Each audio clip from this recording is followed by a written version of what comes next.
다음은 366번 문제입니다. fx가 다항함수라고 했습니다.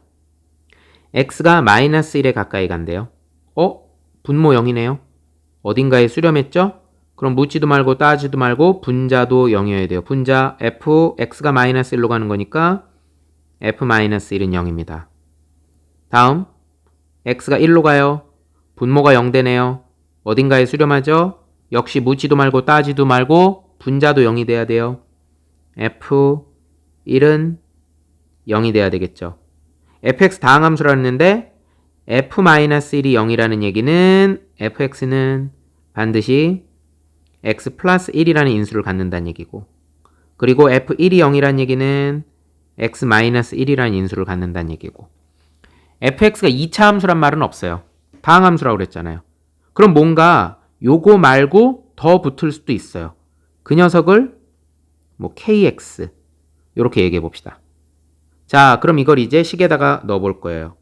리미트 x가 마이너스 1로 갈 때 x 플러스 1분의 fx 대신에 x 플러스 1, x 마이너스 1 곱하기 kx, 이 녀석이 p에 수렴하는데 그 p는 양수라고 그랬어요. 약분 보이죠? x 플러스 1, x 플러스 1, x에다 마이너스 1 집어넣으니까요. 마이너스 2 곱하기 k의 마이너스 1은 p가 되고요. 따라서 k의 마이너스 1이라고 하는 것은 마이너스 2분의 p가 되는데, 중요한 건 p가 양수라고 그랬죠? 그럼 마이너스 2분의 p는 음수가 된다는 게 중요한 거예요.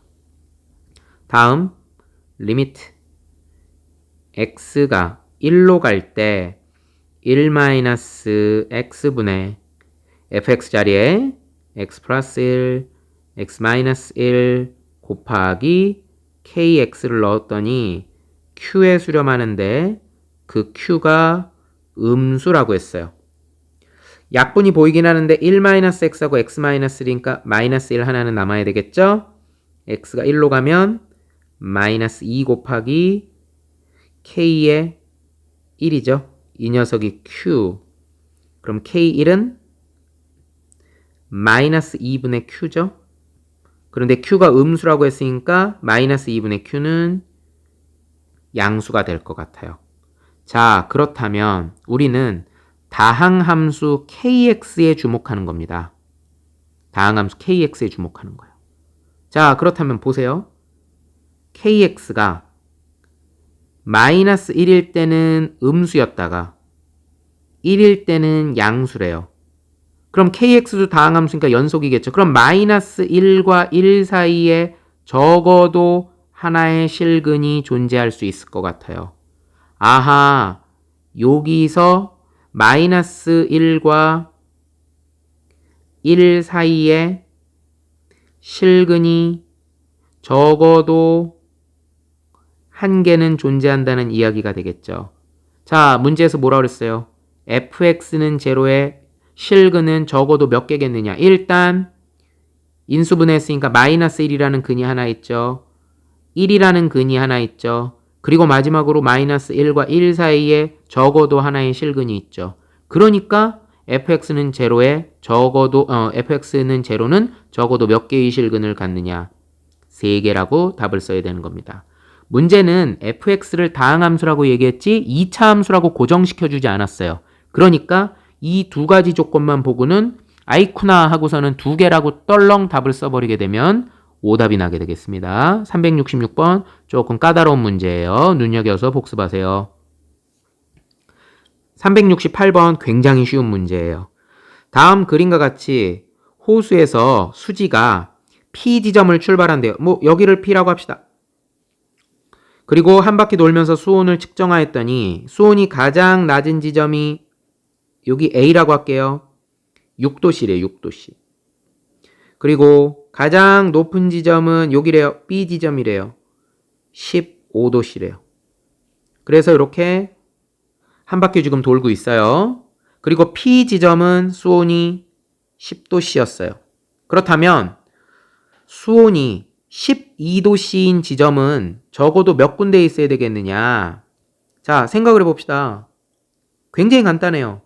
10도씨에서 출발해서 6도씨로 갔죠. 그러면 10도씨에서 6도씨를 가는 동안에는 12도씨가 꼭 있다라고 확신할 수 없어요. 하지만 6도씨에서 15도씨로 갈 때는요. 요 사이에는 12도씨가 있을 거라고 예상할 수 있겠죠. 그렇잖아요. 6도씨에서 15도씨로 변할 때는 12도씨가 있겠죠. 마찬가지로 15도씨에서 10도씨로 내려가다 보면 반드시 12도씨를 거쳐가야 되겠죠. 그러니까 몇 번? 한 번, 두 번. K의 최소값은 물론 더 여러 군데 있을 수 있지만 최소 두 군데는 존재한다는 얘기입니다. 최소한 두 번은 존재하는 거죠. 그래서 368번의 정답은 2번입니다. 자, 마지막이에요. 어떤 육상 선수가 11m/s의 속력으로 출발선을 떠난 후 정지하지 않고 트랙을 한 바퀴 돌아서 다시 출발선에 왔어요. 그래서 속력을 재봤더니 도착할 때 속력도 역시 11m/s래요. 다음 중 옳은 것을 골라라. 자, 이거는요. 여러분들이 그래프를 그려보는 거예요. 자, 이게 시간축이라고 할게요. 0. 출발할 때예요. 그리고 Y축을요. 속력축이라고 해볼게요. 속력. 그러면 얘는 출발할 때도 11, 여기가 11m/s라고 할게요. 그리고 이쯤이 도착할 때라고 할까요? 여기가 도착하는 지점이에요. 도착 시간이에요. 여기는 출발. 도착할 때도 11이래요. 출발할 때도 11, 도착할 때도 11이었어요. 여기서 출발해서 여기로 도착하는 속력이에요. 자, 기억번. 속력이 11m/s인 순간이 적어도 3번은 존재한다? 그거 모르죠. 그거는 3번이 된다라고 어떻게 확신할 수 있어요. 출발할 때 11이고 도착할 때 11이잖아요. 그럼 뭐 예를 들어서 그래프가 이렇게 생겼다면 처음하고 끝날 때를 제외하고는 11m/s가 한 번도 없을 수도 있는 거죠. 그럼 3번은 오바죠. 다음, 기억 탈락. 모든 순간의 속력은 11m/s보다 빠르다. 그것도 아니죠. 그 방금 전 그래프 이걸로 설명되잖아요. 모든 순간의 속력이 어떻게 11m/s보다 빠르다라고 얘기할 수 있어요. 이렇게 모두 다 느릴 수도 있는데. 그럼 디귿이겠네요. 출발선 떠날 때와 다시 출발선에 왔을 때를 제외하고 어느 두 순간의 속력이 같은 경우가 있다. 출발선을 떠날 때겠죠. 오타네요. 출발선을 떠날 때와 다시 출발선에 왔을 때를 제외하고 어느 두 순간의 속력이 같은 경우가 있다. 예를 들어서 속력 그래프가 이렇게 생겼다고 합시다. 그럼 어때요? 이렇게 되면 이 지점하고 이 지점이 같은 속력이 되는 거잖아요. 이런 게 존재한다고요. 또 다르게 해볼까요? 자, 예를 들어서 속력 그래프가 이렇게 생겼다고 해봅시다.